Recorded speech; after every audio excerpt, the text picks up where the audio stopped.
আজকে হচ্ছে মে মাসের 13 তারিখ। আমি যখন আজকে ভিডিওটা রেকর্ড করছি, আপনারা মে মাসের শেষ সপ্তাহ অথবা জুন মাসের শুরু থেকে আমন ধানের বীজতলা তৈরি করতে শুরু করবেন, এটুকু আমি জানি। এবং আমাদের এখানেও সচরাচর যেটা করা হয়, জুন মাসের প্রথমেই কিন্তু আমন ধানের জন্য বা বর্ষার যে ধান তার বীজতলা তৈরির প্রস্তুতি শুরু হয়ে যায় বা বীজ ফেলতে শুরু করে অনেক চাষি ভাই।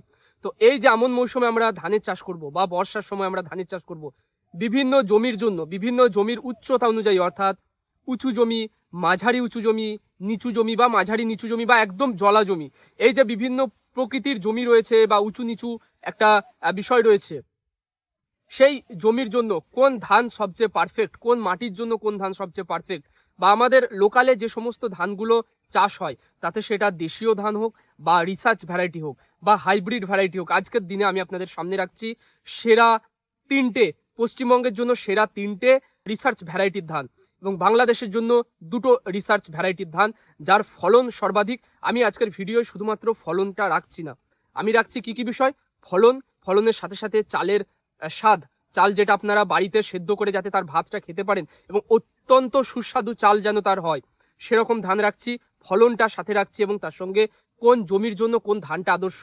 ধরুন জলা জমিতে আপনি চিকন ধান লাগিয়ে ফেললেন এবং ধানটা হয়তো 2-3 দিন জলের তলায় চলে গেল, তাহলে কি হবে, আপনার ওই পুরো ধানটা নষ্ট হয়ে যাবে।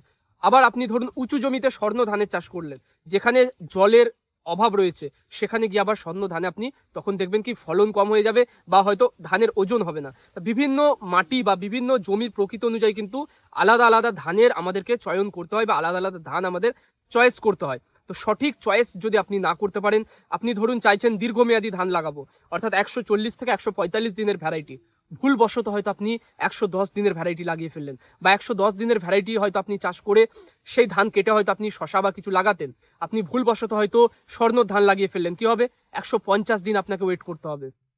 তাই বিভিন্ন সমস্যা রয়েছে, আমরা মানে সমস্যা বুঝে বা জমি বুঝে বা আমাদের নিজেদের রিকোয়ারমেন্ট বুঝে, আমাদের নিজেদের যে রিকোয়ারমেন্ট রয়েছে যে আমরা জমিটা 110 দিনের মধ্যে খালি করতে চাই, তো সেই ভেবে আমরা কিন্তু ধানের চাষ করব। কোন ধানটা চাষ করব আজকে আপনাদের সামনে রাখছি সেই ভিডিওটা।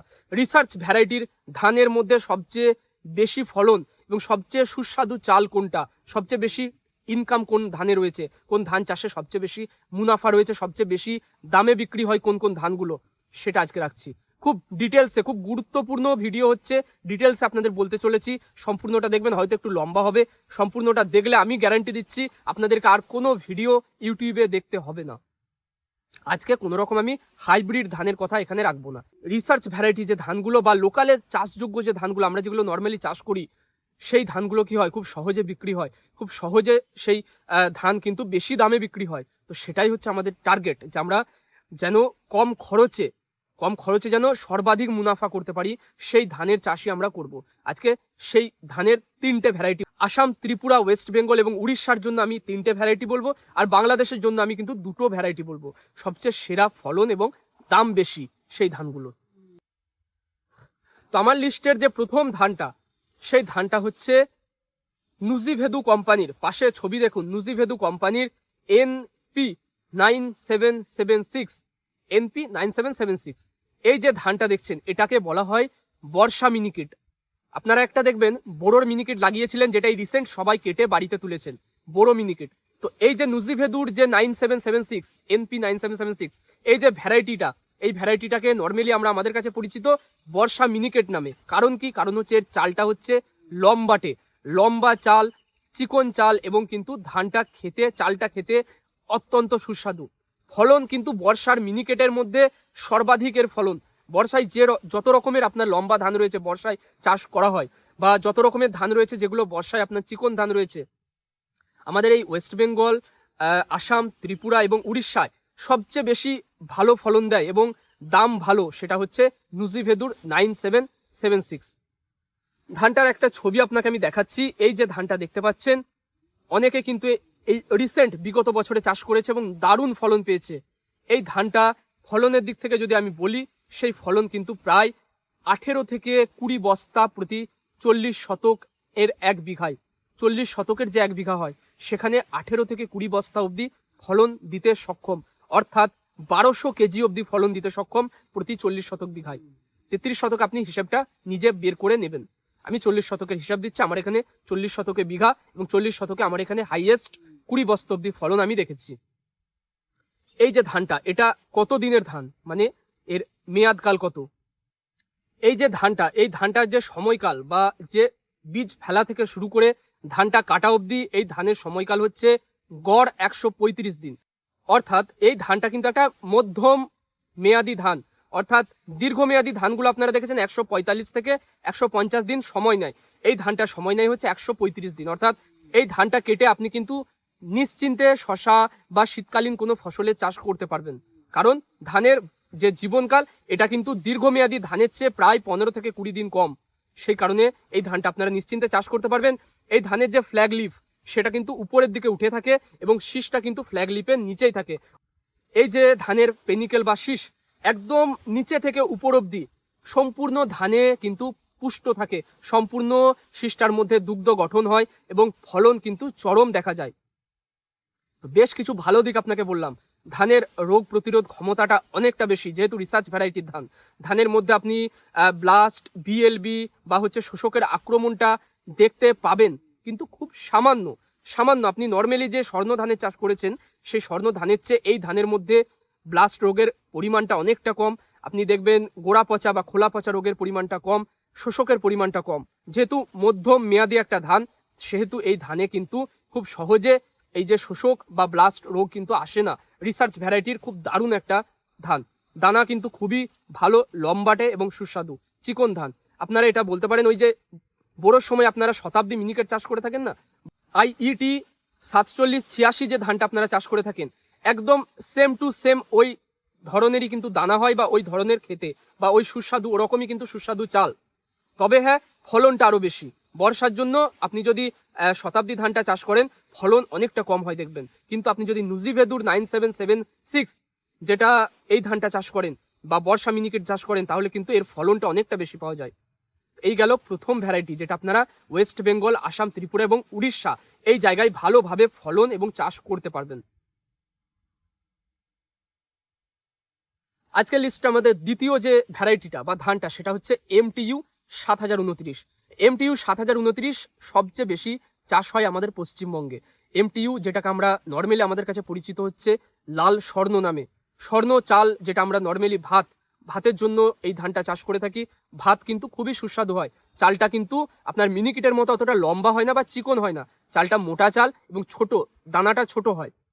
খাস চাল বা গোবিন্দভোগ চাল দেখেছেন, তার চেয়ে একটু বড় এবং মিনিকিটের চেয়ে একটু ছোট। আমি আপনাদের একটা ছবি দেখাচ্ছি কম্প্যারিজনের জন্য এবং আপনারা বুঝতে পারবেন। এই যে মাঝের ধানটা দেখছেন, মোটামুটি এরকম একটা সাইজের চালটা হয়। এই যে লাল স্বর্ণ, এটা হচ্ছে দীর্ঘমেয়াদী একটা ধান। 145 থেকে 150 দিন সময় লাগে বীজ ফেলা থেকে ধান কাটা অব্দি। সোনার মতো কিন্তু রং, সেই জন্য এর নাম হচ্ছে স্বর্ণ ধান, লাল স্বর্ণ, অর্থাৎ লাল সোনার মতো রংটা। এই যে ধানটা দেখছেন, এর গোড়া কিন্তু খুব শক্ত। ধানটা গোড়া খুব শক্ত, মাঝারি হাইটের ধান এবং গোড়া কিন্তু খুব শক্ত হওয়ার জন্য সহজে ধানটা কিন্তু মানে ঝড় বা হাওয়ায় কিন্তু হেলে পড়ে না। তবে হ্যাঁ, অতিরিক্ত যদি আপনি ইউরিয়া ব্যবহার করেন জমিতে, যদি পটাশের পরিমাণ কম ব্যবহার করেন, অতিরিক্ত ধানটা লম্বা করে দেন, সেক্ষেত্রে অবশ্যই যে কোনো ধানই কিন্তু মাটিতে আপনার শুয়ে যাবে যদি ঝড় বৃষ্টি হয়। এই যে স্বর্ণ ধান, যদি আপনারা সঠিক ইউরিয়া ব্যবহার করেন, সঠিক পটাশ ব্যবহার করেন, ধানটা সহজে কিন্তু আপনার এরকম করে হাওয়া দিলে দুলবে, কিন্তু ধানটা সহজে মাটিতে হেলে পড়বে না। এই একটা ভালো দিক এই ধানটার। এবং নিচু জলা জমি, যেখানে বন্যার জল ঢোকে বা বন্যায় জমি কিন্তু ডুবে যায়, সেখানে যদি এই ধানটা আপনার 1 সপ্তাহ জলের তলায় ডুবে থাকে এবং তারপরে যদি আবার বন্যার জল বেরিয়ে যায়, এই ধানটা কিন্তু পুনরায় আবার কিন্তু খাড়া হয়ে উপরে উঠে আপনাকে সমান ফলন দিতে এটা সক্ষম।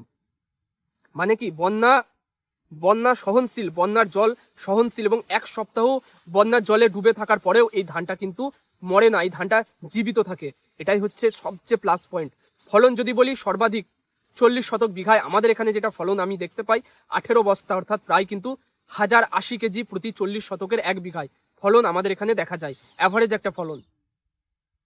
এই যে ধানটা দেখছেন, এই যে হচ্ছে লাল স্বর্ণ, এই লাল স্বর্ণ ধানটা আমাদের এখানে ব্যাপক চাষ হয় এবং বর্ষার জন্য সবচেয়ে আদর্শ, নিচু জমি, জলা জমির জন্য আদর্শ ধান হচ্ছে এই আপনাকে বললাম হচ্ছে লাল স্বর্ণ। আর যেটা আপনাকে নুজিভেদুর NP 9776 ধানটা আপনাকে দেখিয়েছিলাম, সেটা হচ্ছে মধ্যম উচ্চতার, মানে মাঝারি উচ্চতার যে জমিগুলো রয়েছে বা সামান্য একটু নিচু জমি, বা হয়তো উঁচু জমি রয়েছে আপনার, সেখানে আপনি নিশ্চিন্তে চাষ করতে পারেন, হাইয়েস্ট ফলন আপনি পাবেন। খুব নিচু জলা জমিতে NP 9776 ধানটা না চাষ করাটাই ভালো। খুব জলা জমি যদি হয়, বন্যায় যদি ডুবে যায়, সেক্ষেত্রে আপনারা লাল স্বর্ণ ধানের চাষ করবেন। আর যদি উঁচু জমি হয় বা সামান্য নিচু জমি হয়, সেক্ষেত্রে আপনারা কিন্তু এই নুজিভেদু ধানটা চাষ করতে পারেন। তো তফাৎটা আপনাকে আমি বুঝিয়ে বললাম, কোন কোন ভালো দিক রয়েছে, কোন কোন খারাপ দিক রয়েছে, সেটা আপনাদের বুঝিয়ে বললাম। আচ্ছা, এই যে লাল স্বর্ণ, এটার একটা বিরাট মারাত্মক খারাপ দিক, সেটা হচ্ছে এই ধানে 100% BLB ব্লাস্ট এবং খোলা পচার ব্যাপক আক্রমণ দেখা যায়, এবং শোষক 100% শোষক কিন্তু এতে লাগে। শোষক বা কারেন্ট পোকা বা হচ্ছে আপনারা যেটাকে বলেন বিপিএইচ এর আক্রমণ প্রচুর হয়। ছাওয়া জায়গায় যদি ধানটা চাষ থাকে, সেই ছাওয়া জায়গায় কিন্তু বিপিএইচ এর আক্রমণটা ঘটে। আর ওয়েদার খারাপ গেলে এর মধ্যে ব্যাপক পরিমাণে খোলা পচা আসে, তাই অবশ্যই এটা মাথায় রেখেই ধানটা চাষ করবেন। NP 9776 ধানটার কথা যেটা বলেছিলাম, তার মধ্যে খোলা পচার পরিমাণটা তুলনামূলক কম এই লাল স্বর্ণর চেয়ে। আর লাল স্বর্ণ ধানে কিন্তু খোলা পচার পরিমাণটা ব্যাপক হয়। এরপরে আমাদের লিস্টে যে তৃতীয় ধানটার কথা আমি বলবো, সেটা হচ্ছে একটা রিসার্চ ভ্যারাইটির ধান। বাকি যেগুলো বললাম সমস্তটাই কিন্তু রিসার্চ ভ্যারাইটির ধান, কোনোটাই হাইব্রিড নয়। এই ধানটা হচ্ছে পানের যমুনা বা 804, পান 804। আপনারা অনেকে জানেন, ছবিটাও এখানে দেখতে পাচ্ছেন, এই যে পানের 804, এ কিন্তু স্বর্ণ ধানের মতোই। তবে হ্যাঁ, এই ধানটার রংটা স্বর্ণের যে লাল রংটা আসে বা সোনার রং যে আসে, সেই রংটা কিন্তু হয় না। বাকিটা মোটামুটি দানাটা একই হয়, তবে হ্যাঁ, দানার ফিলিংটা, চালের যে ফিলিংটা, সেটা কিন্তু লাল স্বর্ণের চেয়ে অনেক ভালো। দানাটা অনেক ভালো হয়, দানা আপনার শীষের দৈর্ঘ্য অনেক বেশি হয়, এবং গোড়াকাঠি বা পাশকাঠির সংখ্যাও অনেক বেশি হয়। এই যে পানের যমুনা, এর মধ্যে BLB, খোলা পচা এবং যে শোষক বা কারেন্ট পোকার আক্রমণ, এগুলো তুলনামূলক অনেকটা কম। এই যে রোগগুলো, এগুলো যে হয় না এমনটা আমি বলবো না। কোম্পানিগুলো বলছে যে এই ধানের মধ্যে বা এই ভ্যারাইটির মধ্যে কোনো রকম খোলা পচা লাগে না, কিন্তু আমি নিজে চোখে দেখেছি খোলা পচা লাগে, তবে খুব সামান্য, হালকা পরিমাণে লাগে, এবং হালকা আপনি যদি কম দামের ওষুধ ব্যবহার করেন, এসব ধানে কিন্তু খোলা পচা আসে না। এই হচ্ছে ব্যাপার। এই যে পানের যমুনা, এরও ফলন কিন্তু লাল স্বর্ণ ধান, যে লাল স্বর্ণ MTU 7029, এর চেয়ে 1 থেকে 1.5 বস্তা বেশি হয়, ফলনটা লাল স্বর্ণের চেয়ে বেশি। তবে কি একটা হচ্ছে খারাপ দিক রয়েছে, সেই খারাপ দিকটা না বললেই নয়, সেটা হচ্ছে অতিরিক্ত ইউরিয়া ব্যবহার করলে গাছের গোড়াটা নরম হয়, এবং হালকা হাওয়া দিলে গাছটা কিন্তু মাটিতে শুয়ে যায়। অর্থাৎ এর কিন্তু ব্যাপক পরিমাণে হেলে যাওয়ার একটা ভয় থাকে যদি অতিরিক্ত ইউরিয়া ব্যবহার করেন। আর পটাশের ব্যবহার যদি ভালোভাবে করেন, ইউরিয়া যদি কম ব্যবহার করেন, নিশ্চিন্তে এই ধানটা চাষ করতে পারবেন। এ কিন্তু হাওয়ায় হেলে আর পড়বে না। তো এই বিষয়টা খেয়াল রাখতে হবে। এই গেল 3টে রিসার্চ ভ্যারাইটির সেরা ধান। আরো কিছু স্পেশাল মেনশন যদি আপনাদের আমি বলি, সেটা হচ্ছে গোবিন্দভোগ। অনেক জায়গায় চাষ হয়, ধানের দামটা অনেকটা বেশি। এখন বর্তমানে আমাদের এখানে 5500 টাকা প্রতি 60 কেজির বস্তার দাম, এক বস্তা ধানের দাম 5500 টাকা গোবিন্দভোগ। তাহলে এই ধানটা সর্বাধিক ফলন যেটা হয় 10 বস্তা অবধি হয়। তার মানে 1 বিঘায় প্রায় আপনি বলতে পারেন 45 থেকে 50 হাজার টাকার অবধি ধান আপনি বিক্রি করতে পারবেন যদি আপনি গোবিন্দভোগ ধানের চাষ করেন। ধানের গাছটা লম্বা হয়, হাওয়ায় হেলে পড়ে যাওয়ার ভয় বেশি থাকে, ইউরিয়ার পরিমাণ কম ব্যবহার করতে হয়, এবং অতিরিক্ত পরিমাণে জৈব সার দিয়ে এই ধানটা চাষ করতে হয়, তবেই কিন্তু ধানটা ভালো হয়, ধানের ফলন ভালো হয়। এই যে আপনাদের বললাম গোবিন্দভোগ, এর চাল কিন্তু ছোট হয় এবং খুব সুস্বাদু, চালটা আঠালো হয়, এবং দেখবেন আপনারা বিভিন্ন ধরনের পায়েস বা ভোগ বা পোলাওয়ের জন্য বা বিরিয়ানির জন্য ব্যবহার করা হয় অনেক জায়গায়। যাদের ওখানে, আপনাদের ওখানে এঁটেল মাটি রয়েছে, লাল এঁটেল হোক বা কালো এঁটেল হোক, এঁটেল মাটি নিচু জমি, তারা অবশ্যই গোবিন্দভোগ ধানের চাষ করতে পারেন। দারুণ কিন্তু এর মানে চাল, এবং দারুণ কিন্তু এর ডিমান্ড থাকে বাইরে বাইরে বিভিন্ন জায়গায়। যেহেতু এটা হচ্ছে GI ট্যাগ পেয়েছে, আমাদের GI ট্যাগ পাওয়ার জন্য এই ধানের কিন্তু বাইরে বিদেশে চাহিদা প্রচুর থাকে, দাম সর্বাধিক থাকে। তাই আপনারা গোবিন্দভোগ ধানের চাষ বর্তমানে করতে পারেন। ফলন কি বললাম, সর্বাধিক 10 বস্তা অব্দি ফলন পাওয়া যায়, অর্থাৎ 600 কেজি সর্বাধিক 1 বিঘায় ফলন পাওয়া যায় 40 শতকে। তো ধানের ফলনে কিন্তু কোনো অংশে কম নয়, হ্যাঁ দামও কিন্তু হাই। আর আপনি যে রিটার্ন পাবেন, যেটা খরচ করবেন, যেটা রিটার্ন পাবেন, যেটা বিক্রি করবেন, অনেকটা কিন্তু বেশি পাবেন, টাকাটা বেশি, ইনকামটা বেশি এই ধান। তাই যাদের ওখানে নিচু এঁটেল মাটি রয়েছে, আপনারা গোবিন্দভোগ ধানের চাষ করে একবার দেখতে পারেন। আমাদের এখানে রিসেন্ট চাষ শুরু হয়েছে নিচু জমিতে, এবং অনেকে কিন্তু সাফল্য পাচ্ছে। আচ্ছা, এরপরে বাংলাদেশের চাষি ভাইদের জন্য আমি বলেছিলাম যে দুটো ধানের কথা বলবো। একটা হচ্ছে বৃধান 103, যেটা মাঝারি মেয়াদি ধান, অর্থাৎ প্রায় আপনি বলতে পারেন 130 থেকে 140 দিনের মধ্যে একটা ভ্যারাইটি। ধানটা চিকন লম্বা ধান, ফলন কিন্তু অত্যধিক বেশি। এটা হচ্ছে একটা রিসার্চ ভ্যারাইটির ধান।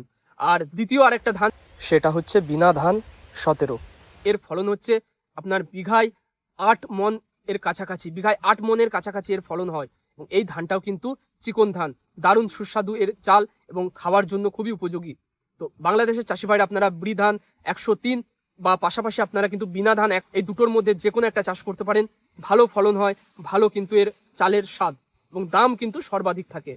এছাড়াও বাংলাদেশে যেটা বেশি চাষ হয় সেটা হচ্ছে বর্ষার সময় রড মিনিকেট ধানের চাষ হয়, যেটা কিন্তু খুবই ফলন বেশি দেয়। তো আজকের ভিডিওটা এখানে শেষ করছি। রিসার্চ ভ্যারাইটির কিছু ধানের কথা আপনাদের সামনে রাখলাম।